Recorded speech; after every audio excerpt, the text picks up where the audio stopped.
Kaixo, ongi etorria, erroketekin hasiko gera, gogoratu berreketaren aurkako eragiketa bat dela.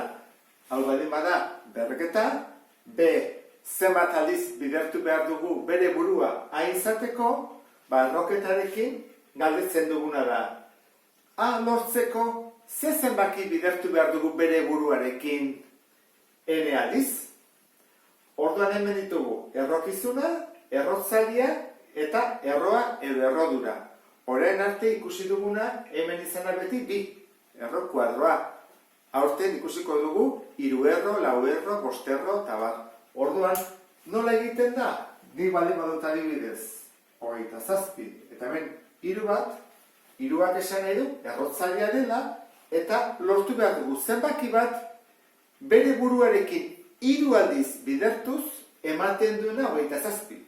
Ze zenbaki da hori? Gogoratu, hau da, emaitza izango litzakena. Hau bezala. Orduan, zein da, nikiten badut, 3 bider, 3 bider, 3 aldiz 27 ematen du, bai ez da, orduan, izango litzake 3.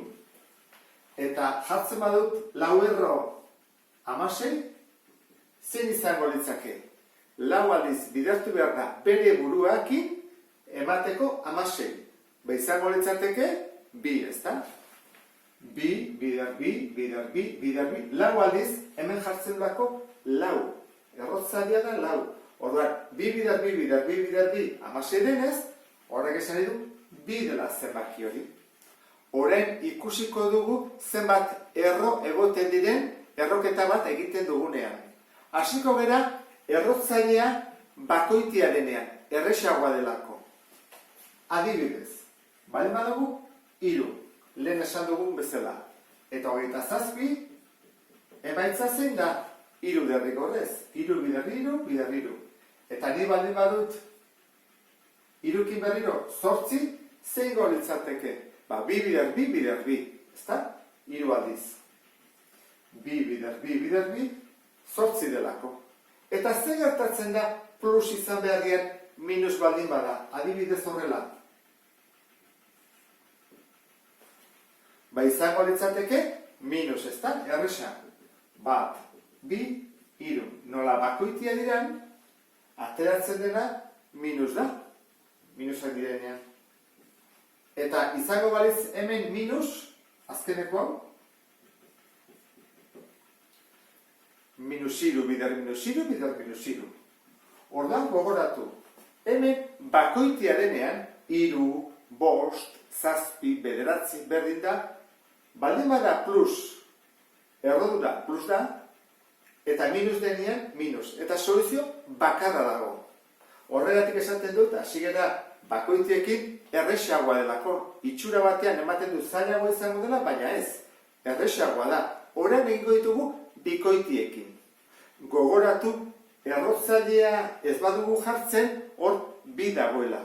Orduan, egin behar dugu, zenbaki bat, bider bere burua, 4 ematen duena. Zein da soluzioa? Bi, ez da? Bi bider bi, 4 delako.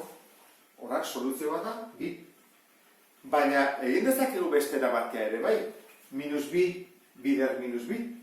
Baita ere ematen du 4. Ordan, bi soluzio ditu, bi eta minus bi. Ze gertatzen da errotzailea bikoitia denean eta errokizuna negatiboa? Lortu ezakegu minus hori lortzea? Baina badugu bi bider bi, 4 ematen du. Eta minus bi bider minus bi, 4 ematen du. Ezin dugu lortu. Orduan hemen ez dago soluziorik. Zenbaki errealen multzoan. Zenbaki konplexutara joaten bagera, bai. Baina guari gera zenbaki errealetan. Orduan ez dago zenbaki errealeik honen soluzioa ematen duena. Gogoratu.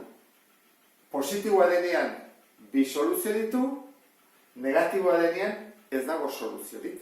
Hori, bikoitia denean errotzailea. Ba, hemen berdea gertatuko zaigu.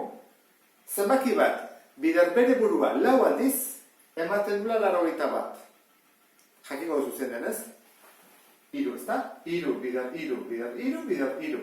Iten baduzu hau, atatzen da 81.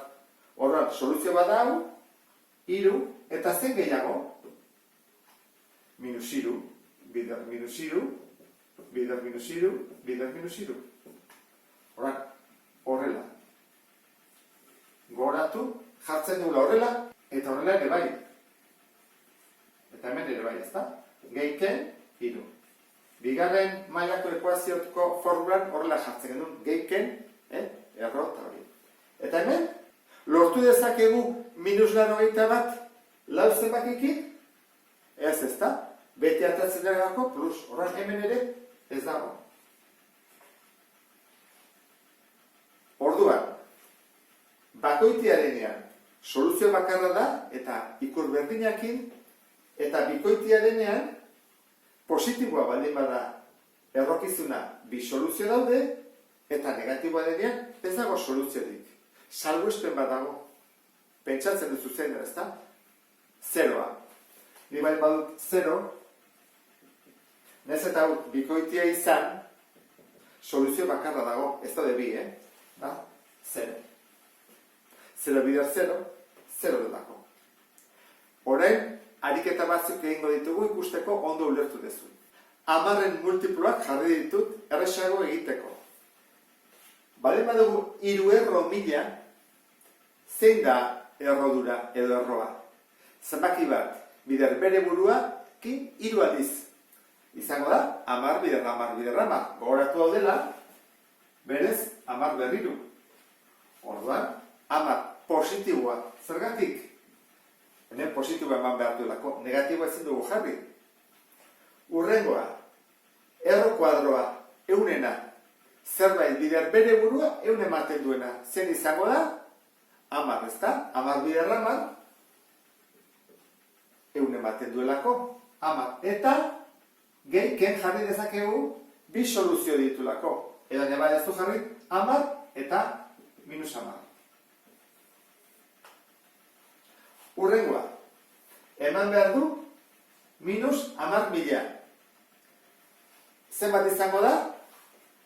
Hau, ezta? Bai? Okerra. Zesan dugu lehenago, bale badu hemen bikoitia, eta hemen minus, ez dagoela soluziorik. Horra, ez dago. Soluzio bat, bi soluzio, ez dago, guazen azkene kontara. Bat bi hilo, 5 ero ditu. Horren da, 10 ber 5. Tara minus. Jarriko aguke horrela, ezta? Zer da soluzioa? Minus 10, ezta? Ados? Bai, zergatik bakoitia delako. Orduan egiten badugu minus 10 bider minus 10 bider minus 10 5 aldiz ateratzen da negatiboa. Eta sarrera honekin ondo ulertu duzulakoan beste bat arte. Agur?